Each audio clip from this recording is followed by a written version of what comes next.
welcome to the podcast. I'm Karen Weaver. I'm guessing many of my listeners have not given too much thought to the impact of the economic recession we are currently in. But let me introduce you to an institution that really has thought about this impact because it has meant a difference to their students and in the location they serve. I want to introduce you to Vaughn College in New York. It is a unique place to be a college athlete, as one of its main academic majors is aviation. The airlines have been deeply impacted by the current recession, and most recently have announced layoffs of 30,000 workers nationwide. My guest today is Dr. Sharon DeVivo. She is the 7th president in history of Vaughn College of Aeronautics and Technology, and the first female president in the college's 82-year history. Vaughn is located in Flushing, New York, a stone's throw from LaGuardia Airport and the US Open Tennis Center. Dr. DeVivo began her career as a director of public relations at CW Post campus on Long Island. Then she moved on to Fordham, where she served as the public affairs manager. Her 18-year tenure at Vaughn College began as a director of communications.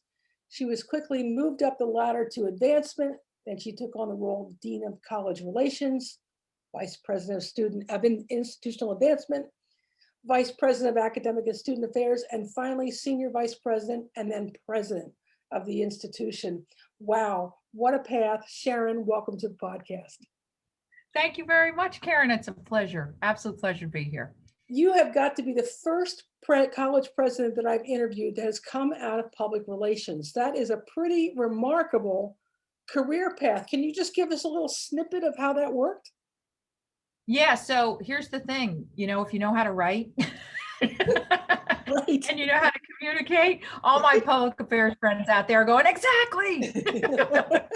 And I had to explain things that I had no idea what I was talking about in a lot of cases, as do a lot of communications professionals, right? You don't always know the chemistry thing you're writing about, but you have to make it accessible for whoever that is. Right. And you have to be a good listener. You have to be able to sell and market. Usually public affairs or communications offices often have a tremendous role in terms of marketing their institutions.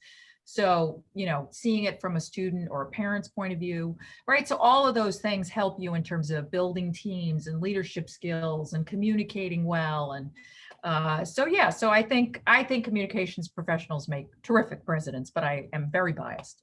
Well, that's okay. And it's also about speaking to an audience and knowing who your audience is. And communications professionals make that a priority, and understanding who are stakeholders in this. So before I get into some of the questions that I wanted to talk to you about, who are your stakeholders at Vaughn? Who are some of the people who really care about the institution? Yeah, so we've, like you've mentioned, been around for quite a while, 1932. We originally started as a training institution. So when I got here in the late 90s, about 90% of our students were in an aviation maintenance-based program. And today that's about 35% of what we do.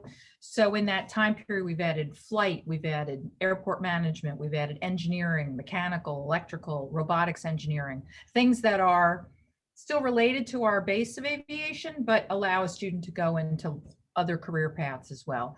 And so we're definitely talking to a primarily first-generation college student and first-generation American. So Queens is the most diverse county in the country, and we happen to be located in that great borough of Queens. So we draw from that population. There are times in our history where we've been all German, all Italian, all Russian. Now our largest population, about 35%, is Hispanic, because that's the largest population in Queens, but 20% Black, 14% Asian. We are one of the most diverse institutions percentage-wise in the country. Wow. And so it makes for this really awesome melting pot. Predominantly male. We're trying to do better when it comes to that. About 88%, 87, 88% male, who typically are drawn to what are generally very male-dominated fields, whether it's a pilot or an engineer or a technician, but do much better in terms of management and some of those, and pilots. Actually, a lot of women want to become pilots now, which is terrific. So we've got a population of students, first generation college students, first generation Americans, their parents clearly interested in career pathways. What is this, return on investment, value, extremely important. And then we've got the aviation industry. So not only, being in the heart of New York City, you've got a major airport right across the street. You've got another major airport a couple of miles from here, JFK, Newark, all part of the largest airport system in the world, and the most complex airspace in the world. And then there's defense, cargo, business aviation. And then our students who go off to fields that are very related. So because of our robotics, it ends up being automotive, very interested in us, logistics, very interested in us. So anything that's got sort of that transportation, public utilities, power generation, even to the point now where we're doing things that medical devices, because it includes sensors and computers and mechanical and electrical and those kinds of things. So we speak to very much our local community, but also on a national and even international scale in terms of our abilities in aviation specifically. It's pretty remarkable. And when I reached out to you about a month ago, just to check in and see how things were going, any tips for future presidents or senior leaders during this COVID-19 pandemic, you came back with some really good information. Just give us a general sense how Vaughan is managing the pandemic athletically and financially. Yeah, so I'll start with the financially piece. So we are located in in the zip code that was hardest hit in the early days of COVID. Very heavily Hispanic and minority community, and also high levels of poverty in this particular area. And our average family income for our students is a little less than 40,000, which is pretty remarkable considering where we are. And many of our students, both they and their parents, work in the service industry. So particularly hard hit over the last 8 months. We're down about 11% in enrollment. Many students told us somebody in the household lost a position. So families are having a really tough time right now. We do a student emergency assistance fund.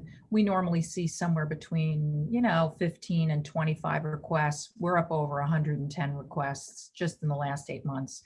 We've moved to a food pantry, not unlike lots of institutions. We stayed open to give students access to the food pantry. We left the residence hall open because home wasn't necessarily a great place to study because there were too many siblings in the house fighting over one computer or not great access to Wi-Fi, right? Those kinds of issues.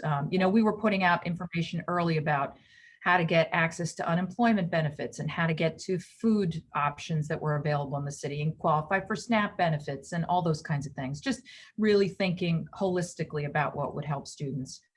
And then in terms of athletics, right? So we have a really ingenious student affairs team, athletics department specifically. So we got 3 full-timers for our 7 sports teams. And they started right in April doing athletic Zoom classes for everybody, right? They immediately switched gears. And part of it was motivated by keeping their teams in shape because they weren't, right? Remember, originally we all thought this was going to be about 2 weeks, right? Exactly. Oh, yeah.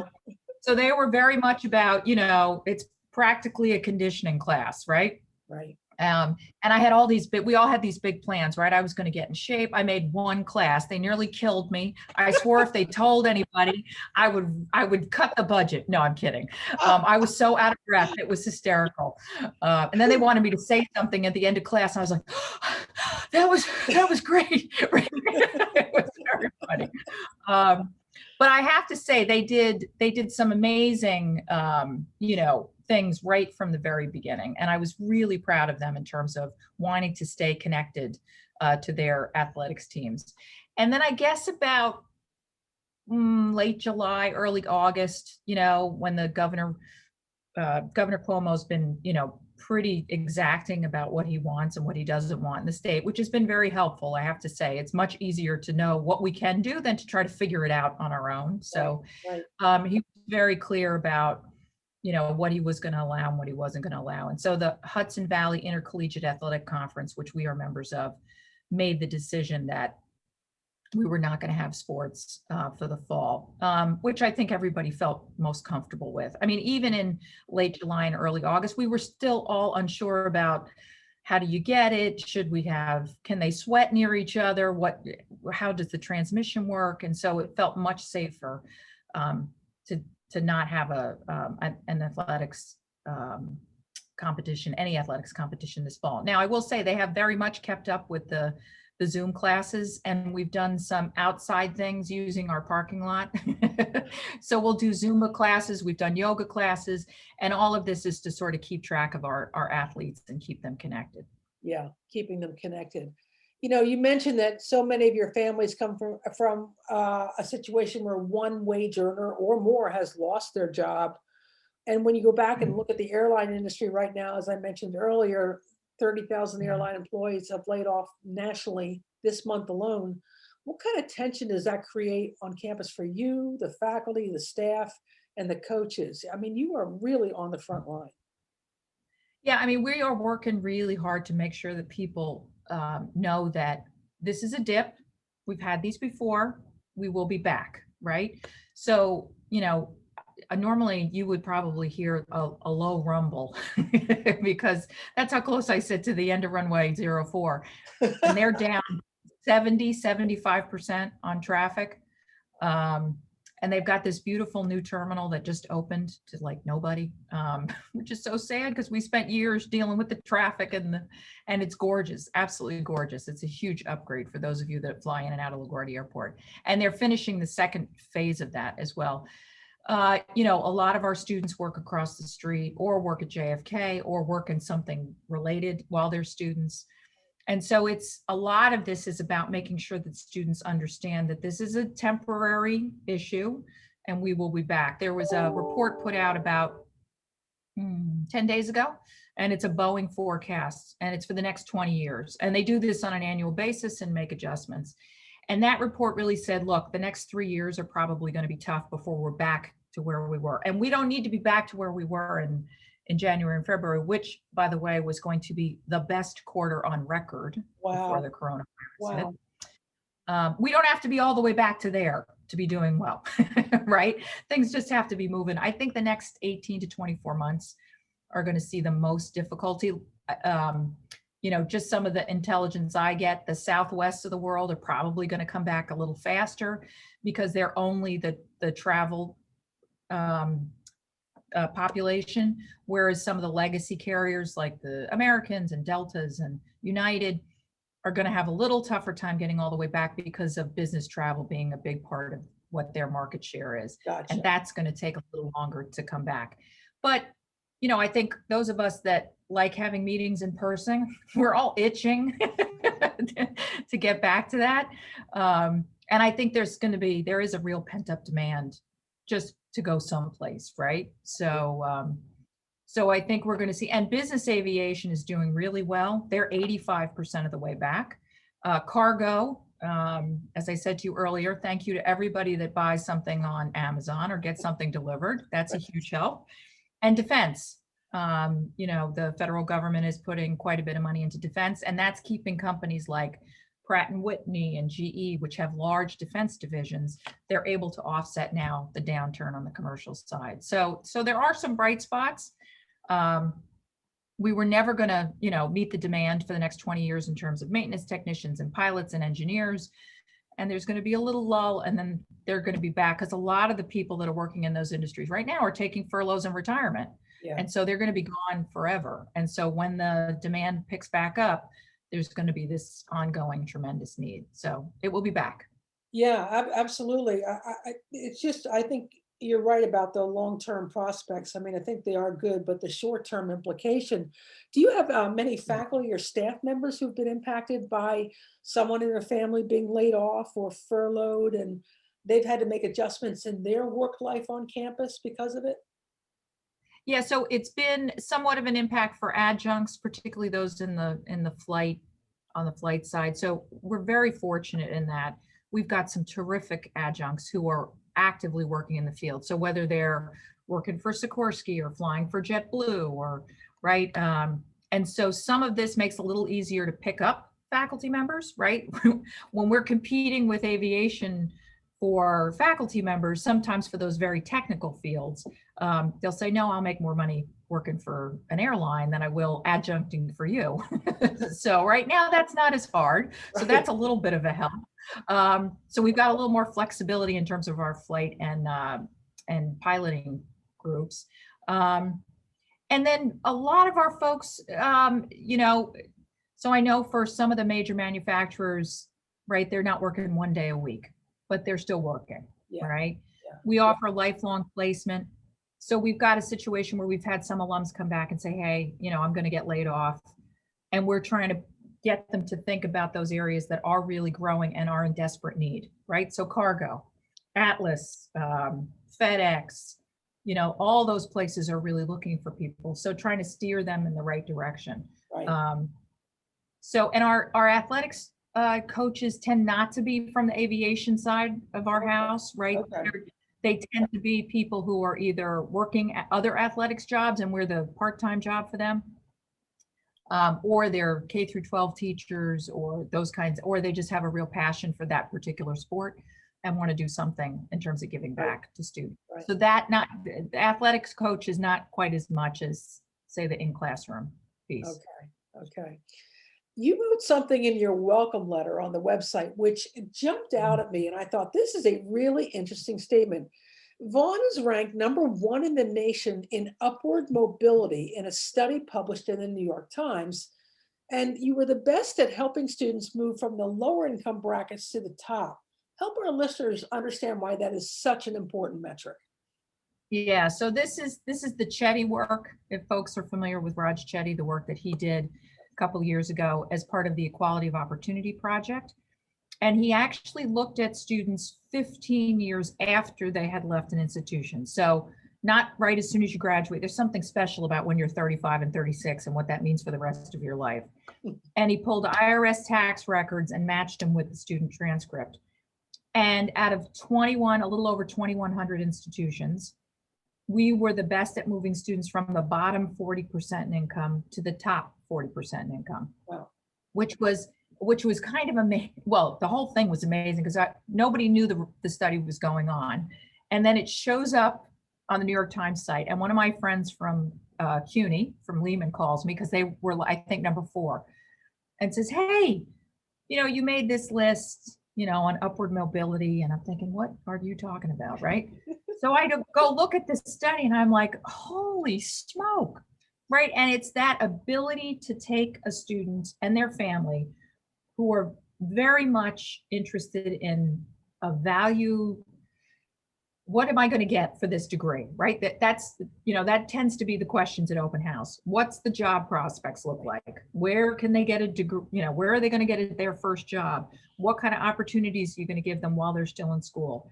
And to say to, those folks, look, here's the proof that making the investment in a Vaughn education, you're going to be okay, right? Because we not only changed that student story, we changed the whole family story, right? They're now a college-going family. You have those students who graduated from us making sure that their younger brothers and sisters and other members of the family are getting an education, not necessarily at Vaughn, but saying, hey, look, this is worth the investment. I know this is going to work out. This is why I think you need to invest in education. And so it was proof for us that the transformation that we're trying to accomplish is happening, right? So it's been incredible. Very much a reward on that. Yeah. Shifting a little bit to athletics and the athletic conference that you're in, you mentioned it earlier, the Hudson Valley Conference. What is their and yours philosophy around competition, who you compete against, how many games you like to play, the kinds of students your coaches recruit? I know you mentioned you have 7 sports, but also if these are motivated first generation students, do they make time for athletics, or are they working 3 jobs and going to school and helping their families, Yeah, exactly. So, so it's the Hudson Valley Intercollegiate Athletic Conference. It's changed over the years in terms of who the members are. They tend to be very specialized, mostly specialized institutions, not always, but they tend to be. So Culinary Institute, Albany College of Pharmacy was in at one point, Berkeley, right now there's Not Cal a Berkeley, not Cal no, Berkeley. no, no, no, no, Berkeley College, Right. in this metropolitan, Right. Webb College, which does, naval architecture, SUNY College of Environmental Science, that's a fairly new one. The King's College, Five Towns College does, mostly sound engineering, things Okay. like that. So they tend to be very specialized institutions. Uh, and it depends on the sport. Basketball, we're doing, 16 to 22 games a season. Cross country, we're doing 4 to 5 meets plus some tournaments at the end. So maybe 6 meets altogether. Soccer's 10 to 12. Yeah, so it kind of, it varies based on the sport. And what's nice is you have very sort of similarly, students are very focused on their professional lives, their educational investment. And now it's very funny because we've kind of changed philosophies over the years about who we go recruit. So we used to go looking for sort of second chance, right? Students who had not done well at other institutions who really wanted to do something athletically. The problem was they weren't really here to do school, right? So they didn't That's a tend to problem. stick. I'm just going to be totally honest with you here. And so the word back to our athletics team was, look, we need to recruit students who want to be here. That's really their primary purpose. And so now we're recruiting students who are interested in the types of degree programs that we offer, want to be in aviation or engineering or management or technology fields, but who also want a really good athletics experience because they enjoyed it in high school or something they really enjoy doing and want to be with a set of like-minded students. Right. Now, I know if I asked our coaches, because they've complained to me about this before, they are very busy.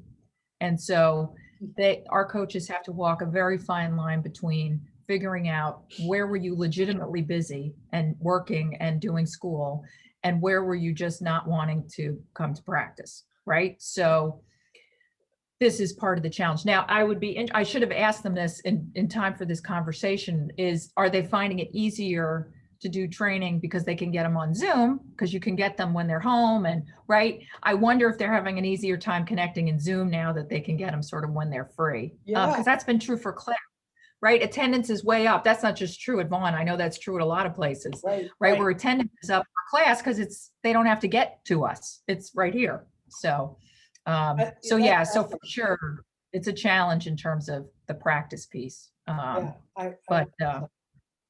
Yeah. Do you only play four-year schools, or do you occasionally play community colleges? We will occasionally scrimmage a community college in the area. But when it comes to conference play, they're all four-year institutions. Got it.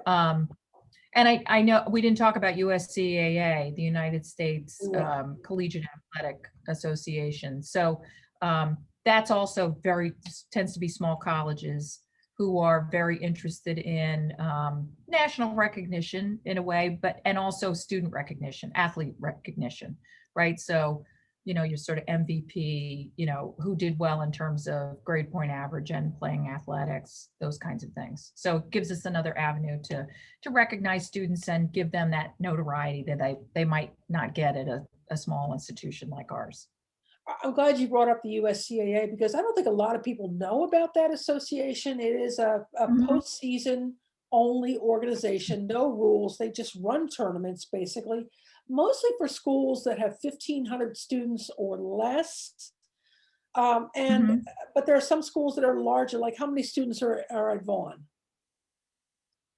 So we're in that 1,500 to 1,600 range most years, right? So it's perfect for us. Prototypical USCAA, and they'll have conference, championships if you can make it. It's one of those things where they're not going to pay for you to go there, but if you can come to Vermont the second weekend in November, we're going to host a national championship, and you're welcome. It's very different philosophy. Right, exactly. So it meets all those a way objectives. To add athletic value. Right. Yep, it's a way to add value to what we do and get to places we would never get by ourselves, right? So and see teams that you normally wouldn't see.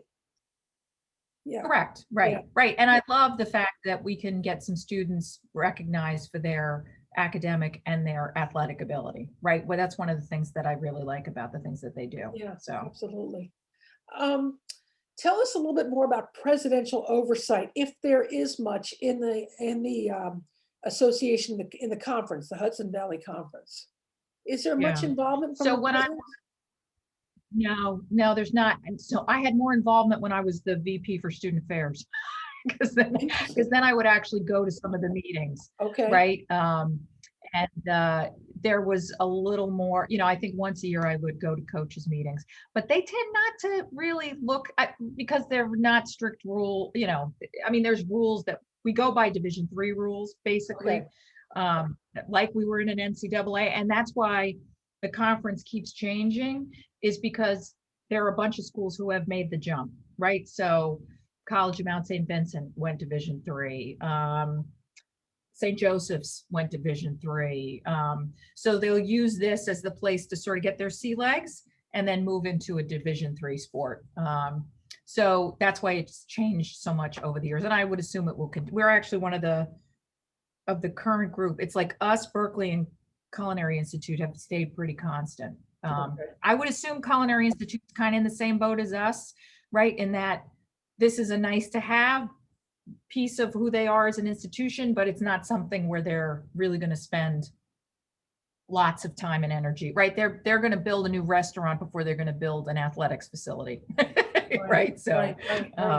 you know, kind of You bring, focus. Yeah, you bring up a very interesting pivot point for institutions who are trying to decide what they want to be when they grow up. Sometimes you're really happy with where your institution is and who you are.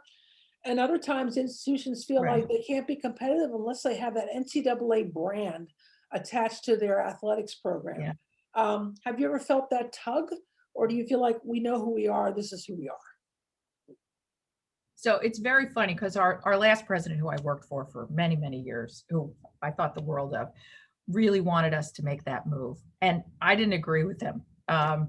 Because and just to be completely honest, I would rather our resources go to making that student successful academically, because we're talking about students who come to us, fairly unprepared in terms of math and science in particular, which, except for our management program, they all take Calc 1. Our management students are taking statistics, right? Many of them have to get to Calc 3, linear algebra, differential equations, physics. Sometimes, depending on whether it's a technician or it's an engineer, sometimes the physics is calculus based. And that's where we've really put a lot of our time, energy, resources, talent, is to getting that student to the finish line. And so for me, and because it's small institutions, you got to make choices. It's not like there's one big pot of money and we'll just divvy it up whoever gets there first. It's got to be about graduation rates and retention rates and making students successful and setting them up to be successful semester after semester. And so for us, it was a question of where was the highest and best use of our resources, right? And so that's why it's a complement to what we do. It's important for our students to have that recreational and athletic outlet, and to enjoy competition and to learn team building skills and to be, engaged with their fellow classmates and super connected to each other and all the good things that come with athletics programs. But the resource commitment that it would take to be a Division III NCAA school, I don't feel that pull. Okay, well, that makes Yeah. sense. My last question is always my favorite to ask college presidents, but what keeps you up at night going forward here? What's on your radar? Well, for us right now, it's really about, could next year please not be worse than this year? I mean, right? I mean, I think everybody's thinking that right Yeah, now. yeah, This has been such a challenging year in terms of needing to constantly be in the pivot mode while still serving students really well, and to not, because you can't see them and because you have to be really intentional about connecting and hoping that you're getting back what's actually going on in their lives in a way that, I can't interview them, right? I can't stop them in the hallway and say, oh, how's it going? Or, right, it has to be much more intentional and outreach driven and support driven. Is that, I want to do the best that we can for our students so that they can get through this rough patch in the best shape possible and come out the other side with us. So, and we will survive. It's not a question of that. It's just how hard's it going to be, and right. We were already facing a demographic decline in the Northeast before this happened. We were doing very well because there was such huge demand in aviation and engineering. But we were, it was harder to attract traditional age students right now. And we were, every institution in this area is beating each other up to try to throw somebody a few extra dollars to get them to come to their institution, right? And institutions really want the students I have right now. Diverse populations are very much in demand. So, that was already there. And now add an entire pandemic and families who are financially struggling. And, it's just about getting through the next 18 to 24 months in a way that keeps us and our students stay solid and intact and optimistic and hopeful about the future. Yeah, absolutely. Well, it's clear you have a passion for the institution. You really, really believe that you're a great fit for the mission, and the mission is a good mission. And the students you love, it's obvious, and I'm sure you love your faculty and staff. Sharon, thank you so much for taking time. I know you're busy, but you took a few minutes to talk with my listeners and with me about the great work that you're doing. So thank you. Oh, thank you so much, Karen. Absolutely my pleasure. And keep doing the good work that you're doing. It's so wonderful to have, a woman representing athletics and making sure that we all, as presidents and as institutions, really understand the role that athletics play in how we can do really well for our students. So thank you very much. Okay, so